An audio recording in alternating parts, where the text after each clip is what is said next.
शोर यूं ही ना परिंदों ने मचाया होगा, शोर यूं ही ना परिंदों ने मचाया होगा, कोई जंगल की तरफ शहर से आया होगा।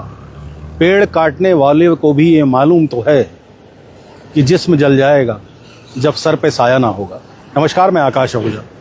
दोस्तों, मैं खड़ा हूँ इस समय रुद्रपुर से हल्द्वानी की ओर आने वाले मार्ग पर टांडा जंगल में, और आप मेरे पीछे देख सकते हैं ये पहली क्रॉसिंग है संजय वन से पहले वाली। दोस्तों, 2-3 दिन से लगातार मुझे सूचना आ रही थी कि यहाँ पर खनन का काम चल रहा है, तो मैंने भी उसको बड़ा फॉर्मली लिया कि चलो हो सकता है कि खनन का काम चल रहा हो, डेवलपमेंट काम चल रहा हो। लेकिन जब मुझे 2-3 लोगों ने यहाँ की वीडियो भेजी और इंसिस्ट किया कि मैं पता करूँ आखिर किस चीज़ के लिए काम हो रहा है, क्योंकि पहले ही टांडा जंगल में सड़क चौड़ीकरण और अन्य कामों के नाम पर बहुत ज़्यादा पेड़ काट दिए गए हैं, और अब रेलवे क्रॉसिंग के बगल में बिल्कुल ये काम होना कहीं ना कहीं एक प्रश्न चिन्ह खड़ा करता था। तो मैंने खनन विभाग के अधिकारियों से वार्ता करने का प्रयास किया, और मैंने सोचा था कि मैं अपने अखबार टाइम्स ऑफ इंडिया में इस खबर को स्थान दूंगा, लेकिन मुझे कोई संतोषजनक उत्तर नहीं मिला। सबसे बड़ी बात, खनन अधिकारियों को ये मालूम ही नहीं है कि यहाँ पर खनन चल रहा है। एक बार मैं मनीष से कहूँगा आपको पैन करके दिखाएं पूरा कि किस तरीके से यहाँ पर खनन का काम चल रहा है। मिट्टी हटाई जा रही है, और अभी जब हम यहाँ आकर खड़े हुए हैं, बीते 10 मिनट में 2 डंपर यहाँ से मिट्टी लेकर निकल भी चुके हैं, और अभी शायद लाइव ब्रॉडकास्ट के दौरान ही कोई ना कोई डंपर आप लोगों को नज़र आ भी जाएगा। जब मेरी पहले बात हुई खनन अधिकारी से, ये देखिए कि इंडिकेटर देकर मुड़ रहा है, ये 12 टायरा डंपर है और ये जा रहा है अंदर, और अंदर भी हैवी मशीनरी है। एक बार मनीष आपको दिखा देंगे, मनीष जूम करके दिखा देना। वहाँ लकड़ी का काम भी, लकड़ी की गाड़ियाँ भी नज़र आ रही हैं, और जो वीडियोस मेरे पास अवेलेबल हैं वहाँ तो जेसीबी भी खड़ी थी।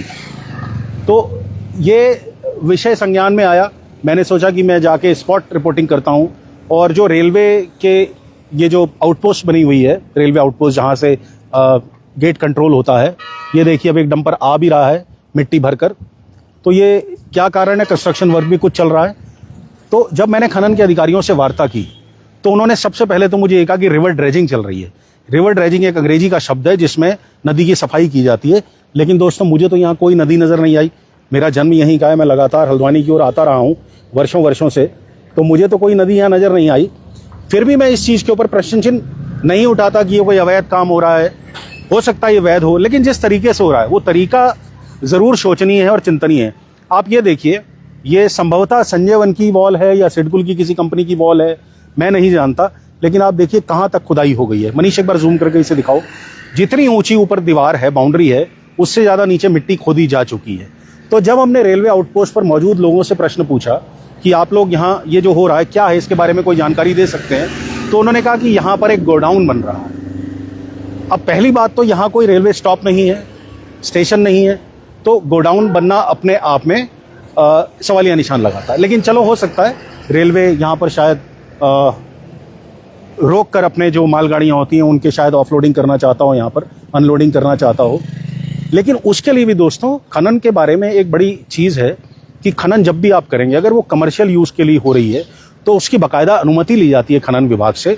उसके लिए टेंडर होते हैं, और टेंडर में लोग आते हैं, एक ट्रांसपेरेंसी होती है, और टेंडर किसके नाम छूट रहा है, कितने घन मीटर मिट्टी निकाली जा रही है, ये सब बताया जाता है।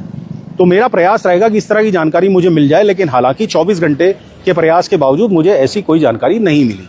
खनन अधिकारियों ने पहले तो मेरे से रेगुलर फ़ोन कॉल पर बात करी, लेकिन बाद में उनके कॉल व्हाट्सएप पे आने शुरू हुए, जिससे मेरे संदेह की परिधि थोड़ी बढ़ गई कि आखिर क्यों कोई व्हाट्सएप कॉल करता है ताकि उसकी रिकॉर्डिंग ना हो सके, वो ये समझता है। जबकि मैं यूजुअली किसी को भी कॉल करता हूँ, मैं नॉर्मल कॉल करता हूँ, मैं कहता हूँ चाहे मेरी रिकॉर्डिंग कर लो आप, मुझे कोई दिक्कत नहीं है। मुझे ऐसा लगता है जो कोई बात छुपाना चाहता है तो वो व्हाट्सएप कॉल करता है। तो उन्होंने मुझे व्हाट्सएप कॉल्स किए थे। उसके बाद मैं नाम नहीं लूँगा उन अधिकारी का, लेकिन आप देखिए यहाँ पर स्थिति क्या है।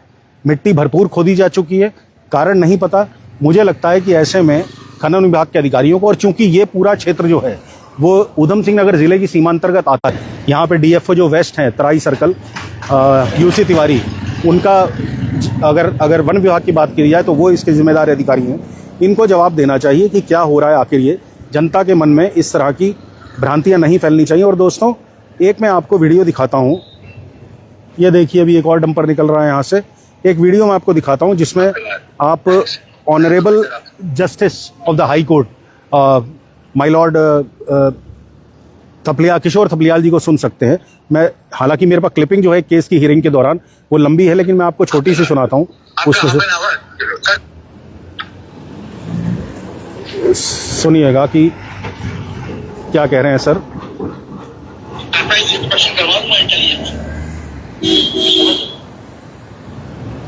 वो आपके घर का भी करेंगे पूरे अधिकारी, इससे बातें होती हैं, इससे क्या होती हैं, सारे मोबाइल सर्विलांस में लगवा दो। ध्यान रखिए, ये रोज लगेगा केस, जब तक कोई इलीगल माइनिंग जड़ से खत्म नहीं हो। 50 साल तक कोई माइनिंग नहीं होगी, समझ लो। ये करके दिखाएंगे और इसका स्कोप भी इलाज कर देंगे, हमें आता है। और आप भी अपनी इंटेलिजेंस लगाओ। आप देख सकते हैं कि यहाँ एसपी सिटी उधम सिंह नगर बैठे हुए हैं, कुछ वकील हैं लाइन पर। तो ये आजकल चूंकि कोर्ट की कामों में बड़ी ट्रांसपेरेंसी हो गई है, तो ऑनरेबल जस्टिस साहब ये कह रहे हैं, थपलियाल साहब, कि अगर जरूरत पड़ी तो इलीगल माइनिंग रोकने के लिए वो ऑफिसर्स के सारे कामों को सर्विलांस पे लगा सकते हैं। आगे उन्होंने ये तक कहा कि हम अकाउंट्स तक खंगालने के आदेश दे सकते हैं और फोनों की टैपिंग तक करा सकते हैं। तो आप देख सकते हैं कि न्यायमूर्ति किशोर थपलियाल जी के मन में कितना गुस्सा है इलीगल माइनिंग को लेकर और डिफॉरेस्टेशन जो हो रहा है साथ ही साथ इस प्रदेश में उसको लेकर। तो कहीं ना कहीं ये चीज़ें सवालिया निशान उठाती हैं।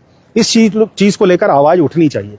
मुझे ऐसा लगता है कि आप लोगों की भी शायद जो इंटरेस्ट है वो केवल ये रहता है कि आज फलाने विधायक ने क्या कर दिया, फलाने मेयर ने क्या कर दिया, फलाने राज्य में क्या हो गया, फलाने राज्य में किसकी सरकार बन गई। इसके अलावा जो जल जंगल जमीन से जुड़े मुद्दे हैं वो भी आप लोगों की निगाह में होने चाहिए। मैं थैंक यू करता हूं उन दर्शकों का जिन्होंने मुझे यहाँ के वीडियोस भेजे थे, और मेरा प्रयास रहेगा कि ना सिर्फ आकाश आहूजा शो के मंच से बल्कि मैं अपने टाइम्स ऑफ इंडिया से भी इस बात को उठा सकूं। और मुझे प्रतीक्षा अभी भी है खनन अधिकारियों के फ़ोन कॉल की। शायद वो डायरेक्ट यूजुअल कॉल जो होती है, नॉर्मल कॉल होती है, वो मुझे करेंगे व्हाट्सएप कॉल की जगह और बताएंगे कि क्या रीज़न है। लेकिन ये चिंता करने वाला विषय है कि आखिर खुदाई अगर हो भी रही है तो इतनी क्यों कि ऊपर 10 फीट की मान लीजिए बाउंड्री है तो नीचे 12 फीट खोद दिया गया है। ये क्यों कर दिया गया है और आखिर क्यों नहीं बताया गया कितने घन मीटर का यहाँ से जो है टेंडर वो हुआ है, किसने लिया है, कौन सी पार्टी है। खुलेआम काम चल रहा है। रेलवे की भूमि बड़ी आरक्षित भूमि होती है, वन की भूमि आरक्षित भूमि होती है, लेकिन जिलाधिकारी और खनन अधिकारी जो होते हैं, जो खनन विभाग के ऑफिसर्स हैं, वो डायरेक्टली इन्वॉल्व होते हैं। इसमें उनका अधिकार है कि वो खनन होने से पहले कमर्शियल खनन, माइंड इट वंस अगेन, अगर आप अपने निवास पर भी कोई बेसमेंट बनवाते हैं, कमर्शियल अगर एक्टिविटी कर रहे हैं, तो उसमें भी आपको खनन विभाग से परमिशन लेनी पड़ती है।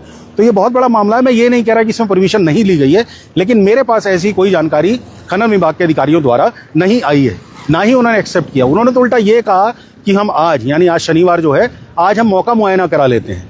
इसका मौका मुआयना करके आकाश जी फिर आपको बताएंगे। लेकिन समस्या मुझे लग रहा है कि इतनी छोटी है नहीं, बात इतनी छोटी है नहीं जितनी हमें दिख रही है। तो ये वाकई जांच का विषय है और मैं तो स्वयं कहूँगा कि इसकी जांच होनी चाहिए। आपको लगता है कि ये मुद्दा प्रकृति से जुड़ा हुआ है, संरक्षण से जुड़ा हुआ है। पहले ही हम लोग टांडा जंगल में देख रहे हैं किस तरीके से डेवलपमेंट के नाम पर फॉरेस्ट कटिंग हुई, डिफॉरेस्टेशन जिसे कहा जाता है, वो हुआ है। और इसके अलावा अब ये सब भी होना। मैं विकास का कभी विरोधी नहीं हूँ, लेकिन विकास मानकों के अनुरूप हो और विकास में पारदर्शिता हो, कोई गलत काम ना हो, तब विकास के मायने बनते भी हैं। लेकिन अगर विकास की आड़ में प्रकृति को छेड़ा जा रहा है, अवैध खनन किया जा रहा है, तो वाकई वो प्रश्न शोचनीय है। तो दोस्तों, मैं आपसे आज्ञा लेता हूँ। मेरा सिर्फ यही उद्देश्य था कि आप लोगों को दिखाऊं।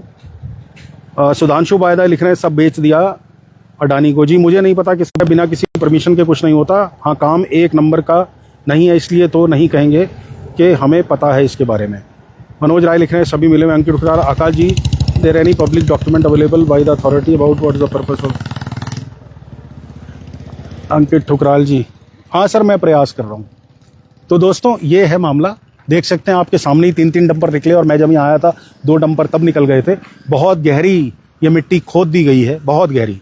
और जो रेलवे आउटपोस्ट पे जो मौजूद कर्मचारी थे, उन्होंने कहा कि यह गोडाउन बन रहा है। मानता हूँ, अच्छी बात है, गोडाउन बन रहा होगा। हालांकि वो भी मतलब उसमें कैच है, there is a little catch in it, कि गोडाउन ऐसी जगह पर क्यों जहाँ रेलवे स्टेशन है ही नहीं। चलिए, वो रेलवे की मर्जी है, लेकिन आखिरकार ये तो पता लगना चाहिए कि इतनी गहरी खुदाई क्यों हो रही है। अगर गोडाउन भी बनना है, थोड़ी सी बुनियादी डलनी होगी। क्यों 10 फीट ऑलरेडी जो हवा में है, उसके नीचे 12 फीट खोदा जा रहा है। तो ये, और खनन विभाग को ये साफ करना होगा किसके नाम टेंडर गया, कितनी घन मीटर मिट्टी यहाँ से निकलनी है। क्योंकि इसमें मैंने जैसा आपको सुनवाया भी है कि honourable justice of the High Court my lord Kishore Thapliyal ji पहले ही बहुत गुस्सा कर चुके हैं, कहीं ये ना हो कि यहाँ मामले में भी कुछ और ही निकले। तो विदा लेता हूँ आपसे। पोस्ट अच्छी लगे तो शेयर अवश्य करिएगा। भारत माता की जय।